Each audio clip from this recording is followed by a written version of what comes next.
Hey YouTube. Okay, this is the video that I mentioned that I was going to make in the last video, talking about the other thing that I did during the week that I made no videos. First of all, the way that I did this was stupid. Not doing it itself, well, I don't want to call it stupid because I was kind of like told to do it, but I was very unprepared, like seriously. And I don't advise doing this way at all. But I made a journey to the Underworld. That was the exact replica of the journey that Inanna made in her journey to the Underworld. So let me tell you how this came about. My patron goddess is Athena. And Athena is the kind of goddess that usually you'll get hints about something that is important that she thinks you need to do. And if you don't get the hints, or you don't take the hints, or you do what I did and just, brush them off as why am I being attracted to this now, she will flat out tell you, listen, this is what you need to do. She's really good like that. Yeah. Oh, and I'm gonna make a video later tonight, I think, talking about my matron and my patron and how I relate to them and all that, but anyway, that's not for this. I have been drawn toward the dark goddess for the last month or so, I'd say. I guess if I wanted to go like real in depth about it and really go back, it kind of started a couple years ago with the Morgan, which I know a little bit about the Celtic pantheon, but I never went too in depth about it. I kind of just knew like the most important or most well known of the gods. And I did know about the Morgan, but I don't want to say I stick mainly to the Greek pantheon, but I kind of do. Like, I read about all different kinds of pantheons, but usually when I'm working I stick to the Greek. It isn't really like a this is all I'll ever do kind of thing. It's just the way that I do it out of habit, I suppose. But a couple of years ago, when I was writing Beauty and the Beast, Morgan kind of, or the Morgan, however you want to say it, kind of made herself known to me or apparent to me in the book. She is Kila's patron goddess, and it was one of those things, like many other things in my writing, that I didn't know until it was there. And she kind of became an important character in Beauty and the Beast for Ariane. I'm not going to go too in depth with that, but I became pretty interested in her because of that. Well, for one thing, like, I had to know, or I had to make sure that I had my shit straight, because like I said, I knew a little bit, but nothing too in depth as far as her personality went or anything like that. So, I did a little bit of research, sorry, and she's a really interesting goddess, but I would consider her not necessarily solely a dark goddess, but because of her association with birth, life, death, and rebirth, and that aspect, she does have an aspect that is the crone, therefore there is a part of her that is a dark goddess, as far as I'm concerned. But it's really been strong this last month, this draw toward that. Not in a bad way, just in a way of knowing the goddess not as a maiden, not as a mother, not as a warrior, but as a crone. And what that means, and what it means to have the goddess not only be there at your birth and when you take your first breath, but also be there at the end to kind of, ease your suffering and guide you on and tell you, hey, it's okay, this is just temporary. Or however the fuck that happens. But there is one book that I talked to Elizabeth's story about that she has read, that I found on Amazon, that I'm really interested in, called The Journey to the Dark Goddess. And as soon as I have a little extra money to spend on books, I'm totally going to get it, because I'm really, really drawn toward this book. But I don't know if that was supposed to be my hint, like my, hey, look at this sort of thing. I don't know. In the last Starhawk book that I got, which I'm still like only a third of the way through because I haven't been reading for shit lately, there is a more metaphorical version of that journey, and I do want to do that as well at some point, but I was told that that wasn't what I was supposed to do with this. I was supposed to mimic the journey that Inanna went on. And I have seen a couple of videos of a couple of witches who have done this that were far more prepared for it than I was, and they actually put time into preparation. I kind of got this message on Saturday morning, and I was basically told that I needed to do it that night. I don't advise doing it that way. I advise doing more research and really preparing yourself for what you're getting into. Because I don't know how everybody else does it. I really haven't talked to a lot of people about how they meditate, and if they go, I don't know what y'all call it, but I call the other places that you go when you're meditating the astral realms. That's just what I was taught to call it, so that's what I call them. But if you go to those places when you meditate, like different places, not of your creation, but of whatever, whatever the hell made them, I always have with me, one, I make sure I protect my body with a shield, like of white light. And I do that as I'm relaxing my body and all that to go into meditation. I always make sure that I ask the god and goddess to watch over me. Usually, one of my guides will come with me. Now, there have been times that I've been one place while meditating and ended up someplace else, not of my own doing. And I didn't have a guide with me when I left, but one of my guides was with me when I got to where I was going. So I never go into things like that unprotected. And I was told straight up when I was told I needed to do this that there would be no protection like that. There would be no protection. You are literally laid bare. It is just you. And that was a little scary to me. And I asked her, I said, there's like no chance anything could go wrong. I'm not going to come back from this, right? And she's like, oh, you'll come back. Just make sure you come back in one piece. And I don't know, because Athena sometimes does have a fucked up sense of humor. She really does. I don't know if any of you guys have her as your patron or matron, but if you do, I don't know if y'all have experienced that side of her, but every once in a while, she gets in that fucked up sense of humor kind of mood. I don't know if that was that, or if she was being dead serious, but I'm like, oh my god, you're shitting me, right? But, oh yeah, I have my old original Book of Shadows here. Yeah, check that out. My bunny actually did that, I think. I don't know, this was my Book of Shadows, has been my Book of Shadows since I was 14, and I don't use it anymore for, like, writing down, stuff about the Sabbats, or stuff like the, correspondences or anything like that. I used to, but I'm too type A for that, so I have a binder now. And not only that, I like having the stuff that I do as far as my magic and all that kind of thing kind of private. Not that I really have anything to keep private, just, I don't know, the tradition of it or whatever. So I have my binder full of information and facts and stuff that if I ever have anybody that has questions, I can go, here, look, here it is. And that's just for me. But I have it here in case I forget anything, because I wrote everything down.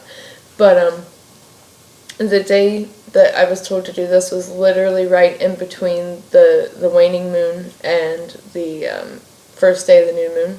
I don't know if that was significant at all, and it was a Saturday. I don't know. But, or if it was just, Athena decided that day it was time. You just never know with her. But, I had to pick what I was going to use as the things that you take off at each gate. And that took a minute. For one thing, at one point she takes off a girdle and, or a, whatever the fuck you call those. I think you call them a girdle, right? I don't know. But the little skirt thingy like they would have wore back in the day. And, the only video that I could find of a woman that went in depth about her journey, she used underwear, I believe. Well, the problem is I don't wear underwear. I don't. I don't. And I didn't feel like jeans were quite appropriate, so I was just like, well, I'm just gonna be naked and hope for the best, because I didn't know what to give at that gate. Yeah, I don't advise that, by the way. But for my crown, because I don't really have anything I wear in this area that's important to me, but my hair is. My hair may be crappy, but it's mine and I love it, and it kind of is my crown of glory. So in the meditation, it was all cut off.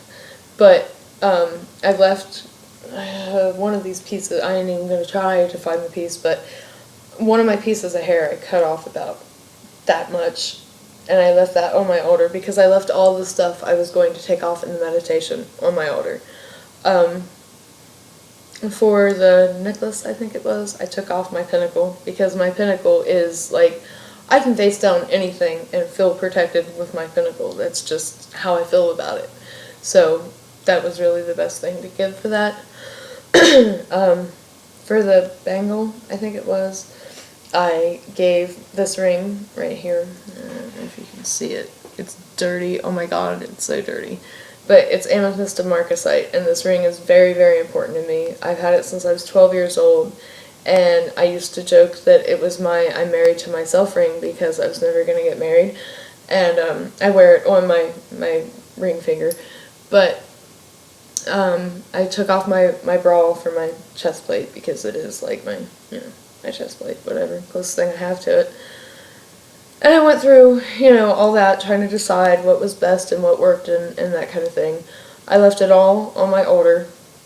I was like behind on doing my waning moon ritual, so I just went ahead and incorporated it and did that first. And I always read the Descent of the Goddess, the craft myth version, which doesn't name a specific goddess, but it pretty much talks about the goddess going into the underworld and meeting with death, and death, she wanted to know, why do you cause everything that I love to die? And death said, it's just a part of life. And she took the circlet or whatever he had, and she put it around her neck, and she said that it would forever be a symbol that those things that died would be reborn again. And I always read that at the waning moon and also at the new moon, because I feel like it has important symbols to both. So I read that, which, of course, in this particular case was even more symbolic. I made a playlist full of songs that I liked pertaining to Inanna and her journey and that kind of thing. And it was a really on-the-fly kind of playlist. I think I did it in 10 minutes. And I turned off all the lights. I started the ritual wearing a black dress. And I took everything off at the end of my waning moon ritual, because no, I don't normally do rituals sky-clad, especially considering I do them in my bedroom and I don't have blinds up and I face our street. But yeah, so I took off the dress and I took off everything. I had nothing on, but I laid out the things that I wanted to symbolize the journey on my altar. And I got into bed and I turned on the playlist and I relaxed as I normally do for my meditation and all that shit. And I imagined the storehouse that was mentioned in the version that Starhawk did in her book. And then, you go down into it and there's the first gate. And at the first gate, I saw Inanna. And, she basically told me, even I cannot go any further with you. This is your journey. Are you prepared for this? And that kind of thing. And it was interesting because I did not want to, the woman that I saw her video talking about it, she did the whole I am Inanna, Queen of Heaven thing that was done in the myth. For some reason, I didn't feel right doing that. I don't know why. So I said that I was the daughter of Inanna and that I was headed to the east, like Inanna did in the myth. But I just didn't want to do that. Probably because I really don't have a relationship to Inanna, and I didn't feel right doing that. She did give me her blessing to go, but actually she knocked on the first gate for me. I don't I don't know if that means anything. Like I said, I don't know a whole hell of a lot about what I decided to get myself into. But anyway, after you get through the first gate and you go through a little bit, you meet the Queen of Hell. And I didn't watch the other woman's video until after I did my own experience, because I didn't want to like, I don't know, have it cloud my experience, because that's what I anticipated happening. All I did was read the original myth, and I kind of sort of memorized, like, you know, the gates and what you were supposed to do and that sort of thing. I didn't even memorize their names, I'm not gonna lie. I was completely, like I said, fucking unprepared for this. But I met the Queen of Hell, and the Queen of Hell was basically the wild part of myself that was very, very obvious when I was a kid, and I was more full of life, and I laughed at everything, and, you know, I had a very serious side, but I had this side of me that was wild. And people in my life when I was growing up and life itself just kind of killed that. And she was just bitching me out about letting her go and letting people take her from me. And, you know, don't you understand? You're not complete without me. So, you know, you can't proceed unless you realize that you're not complete without me. And I started crying. Like, my body, my physical shell was crying along with my part of me that was doing this journey, because it's one of those things that you don't realize how bad you miss that part of you until you're standing face to face with it, and you realize that that was part of you, you know, that was part of who made you who, or you, and it was taken from you. But that, you know, me saying I would accept her did not stop her from sticking my body on a stake, and got to see yourself rot. And the woman who did this, that I watched her video, she also talked about that, and she had a similar experience with the Queen of Hell being a part of her that she had denied, and making her face up to the fact that she had denied her. But yeah, she did not care in that moment. Now, that wasn't the case for the rest of the meditation. Actually, by the end of it, I was literally leaning on her to get to the last gate. And I feel like that was super symbolic of how important that part of me is, you know. And how stupid it was that I didn't go find her sooner. But I'm not going to go too much into detail. I will link the video of the other woman who did this in the description bar. One, like I said, she was far more prepared than I was. She really did a better job of all that than I did. So this is not like a how-to video at all. This is just me talking about my experiences. But I had a lot of fucked up shit happen to me. I had to face shit that because I don't face things. I don't work through things, I bury things. And I tell myself that I'm over it, and I tell myself that I'm okay, when the truth is, you know, something will happen, or I'll hear something, or I'll see something, and it will bring all of that up again. So, you know, I haven't worked through it. I'm not over it. I just keep burying it. And a lot of that shit is shit I don't want to fucking face that has happened to me. And I faced it all. And then some. I mean, it's going into the very depths of your soul. I was warned ahead of time that it might not be just this life, that the experiences that were brought to my attention or that I faced, but it was not past life stuff at all. It was all this life that I faced. But it was just really intense shit. And then I get to the last gate, and, you know, I'm basically being propped up by this Queen of Hell, who is another part of me.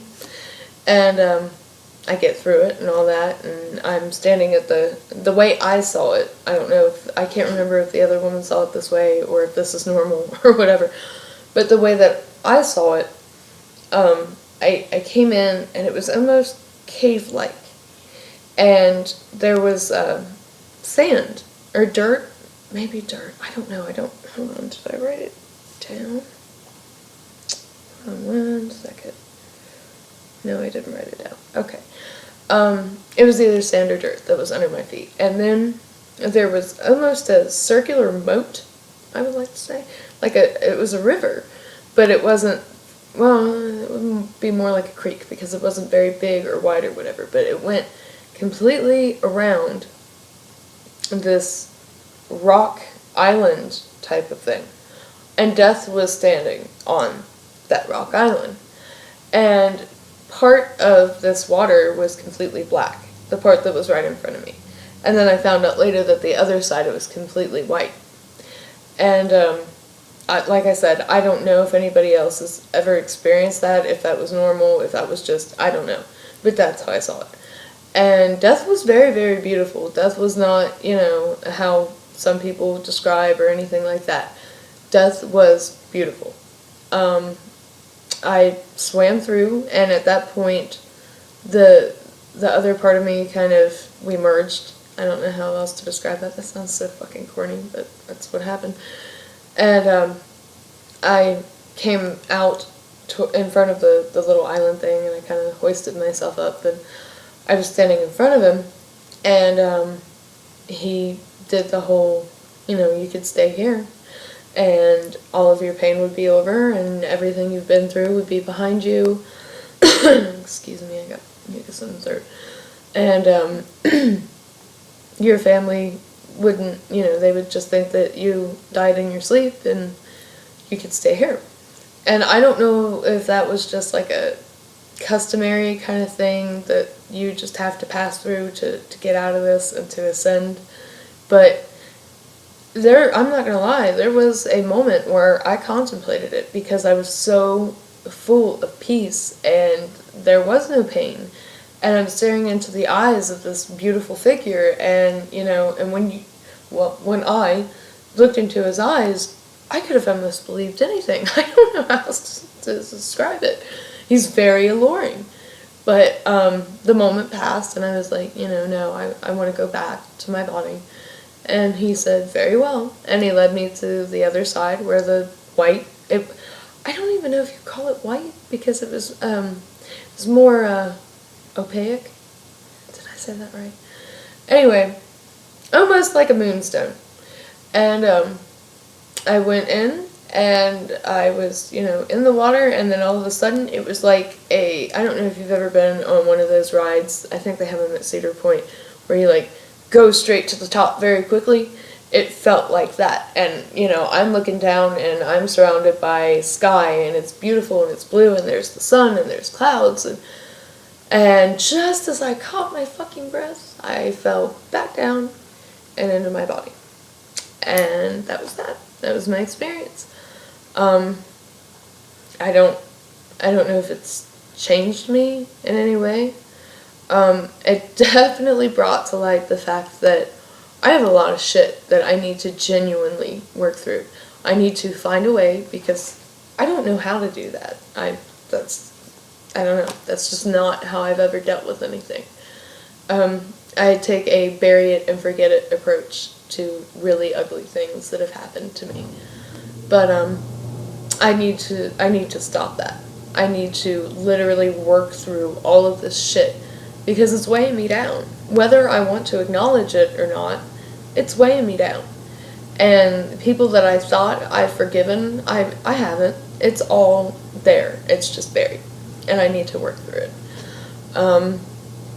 I'm gonna try to keep in touch with that part of me that I denied for a very, very long time. I don't know if boring grown-up me can manage that, but I'm gonna try, because she is a part of me, There is a part of me that was quite a wild, saw the world in bright colors, laughed at everything, had a good time even if I was just by myself with my imaginary friends kind of kid, and it wouldn't be too bad to have a part of that back. But yeah, it was an experience. It's one that I don't advise taking lightly, because you're going to face some shit. You're going to face some potentially really ugly shit. and you're going to face some stuff about yourself that you may not like.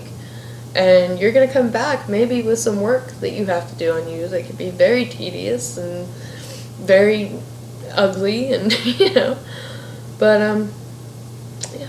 So, that was my experience of me doing Inanna's journey through the underworld. I hope y'all have enjoyed my crazy musings of the crazy shit I sometimes do. I hope you all have a beautiful week, and I hope you remember to smile.